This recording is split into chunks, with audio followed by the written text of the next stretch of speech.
Hi, my name is Courtney Kruger, and this is my final reflection for IDT 3600. First off, I'm just going to read the standards. These are for teachers. Number one, facilitate and inspire student learning and creativity. The substandards for that are promote, support, and model creative and innovative thinking and inventiveness. Engage students in exploring real-world issues and solving authentic problems using digital tools and resources. Promote student reflection using collaborative tools to reveal and clarify students' conceptual understanding and thinking, planning, and creative processes. And model collaborative knowledge construction by engaging and learning with students, colleagues, and others in face-to-face virtual environments. Number two is design and develop digital age learning experiences and assessments. The sub-standards for that one are design or adapt relevant learning experiences that incorporate digital tools and resources to promote student learning and creativity. Develop technology-enriched learning environments that enable all students to pursue their individual curiosities and become active participants in setting their own educational goals, managing their own learning, and assessing their own progress. Customize and personalize learning activities to address students' diverse learning styles, working strategies, and abilities using digital tools and resources. And finally, provide students with multiple and varied formative and summative assessments aligned with content and technology standards, and use resulting data to inform learning and teaching. Number three is to model digital age work and learning. Those substandards are demonstrate fluency in technology systems and the transfer of current knowledge to new technologies and situations. Collaborate with students, peers, parents, and community members using digital tools and resources to support student success and innovation. Communicate relevant information and ideas effectively to students, parents, and peers using a variety of digital age media and formats. And finally, model and facilitate effective use of current and emerging digital tools to locate, analyze, evaluate, and use information resources to support research and learning. Number four is promote and model digital citizenship and responsibility. Those substandards are to advocate, model, and teach safe, legal, and ethical use of digital information and technology, including respect for copyright, intellectual property, and the appropriate documentation of sources. Address the diverse needs of all learners by using learner-centered strategies, providing equitable access to appropriate digital tools and resources. Promote and model digital etiquette and responsible social interactions related to the use of technology and information. And develop and model cultural understanding and global awareness by engaging with colleagues and students of other cultures using digital age communication and collaboration tools. The last standard is engage in professional growth and leadership.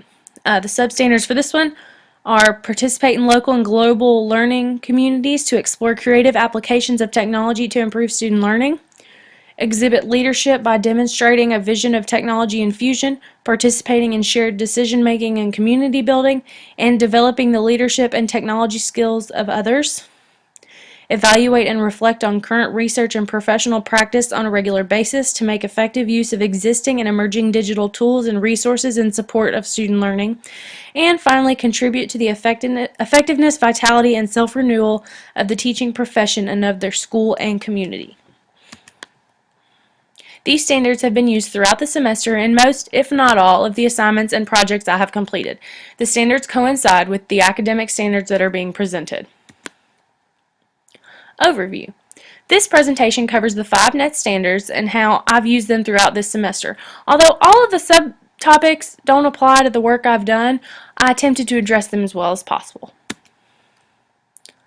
Okay, the first one, facilitate and inspire student learning and creativity. In my lessons plans, I was able to change around the assessments and allow the students to be creative, and whether they were drawing or using the paint program on the computer, they were able to kind of get a feel for their own niche using whatever mode they wanted. In my field experience, I learned how to be inventive and facilitate creativity and learning based on different learning styles. I worked with all autistic children and some of them couldn't speak, some can't read, so you have to adapt to whatever works for them.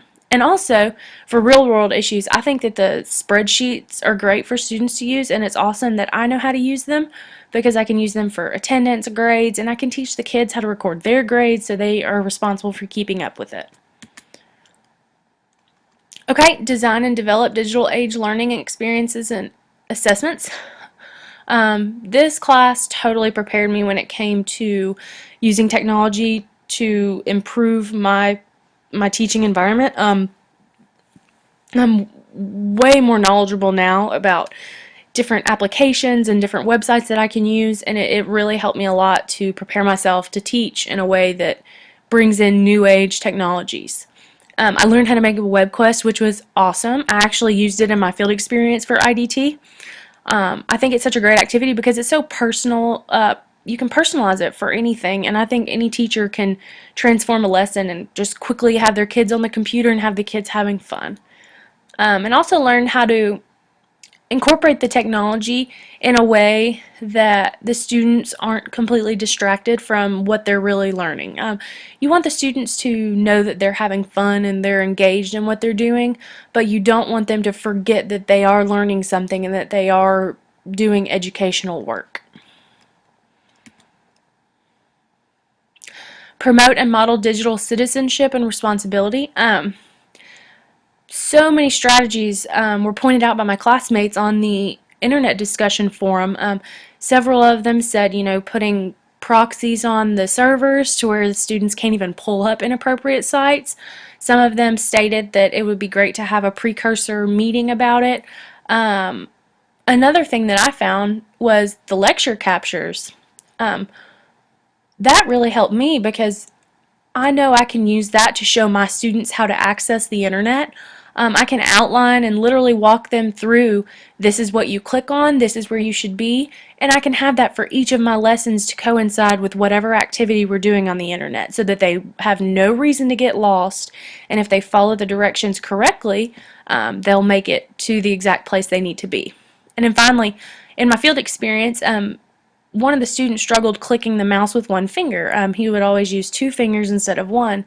To differentiate for his difficulty, we allowed him to use the smartboard. He can tap that with his finger instead of having to use the single click with his left finger or the left click. And that just kind of demonstrates the substandard of differentiating for different learners for model citizenship and responsibility. Model digital age work and learning. In this class, I've learned so many different awesome programs that I didn't have when I was in school. Some of them are PowerPoint, Kidspiration, Prezi, and so much more. I had no idea Kidspiration existed. I didn't know that you could make concept maps that were so cool and exciting, and it really enlightened my eyes. And in my field experience, my mentor enlightened me that they use an app called LeapPad.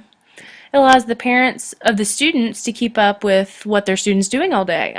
For the autistic children I worked with specifically, some of the parents will send notes about how the students were feeling that morning, or what they need to eat for snack and not for lunch, or what they need to eat for lunch and not for snack. Same concept. And it was a quick way for the teachers to get in touch with the parents if anything happened. And I thought that it was great that they kept the parents connected.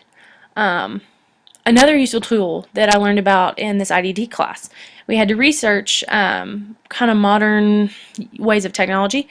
Web 2.0, I believe. Yeah. Poll everywhere. Basically, you get to set up the questions, and it's like an open forum. Students can submit their answers, and a lot of them can do it straight from their cell phones, which they're not supposed to have in school. So if you allow them to kind of break that rule a little bit, but it's educational, they'll be way more engaged.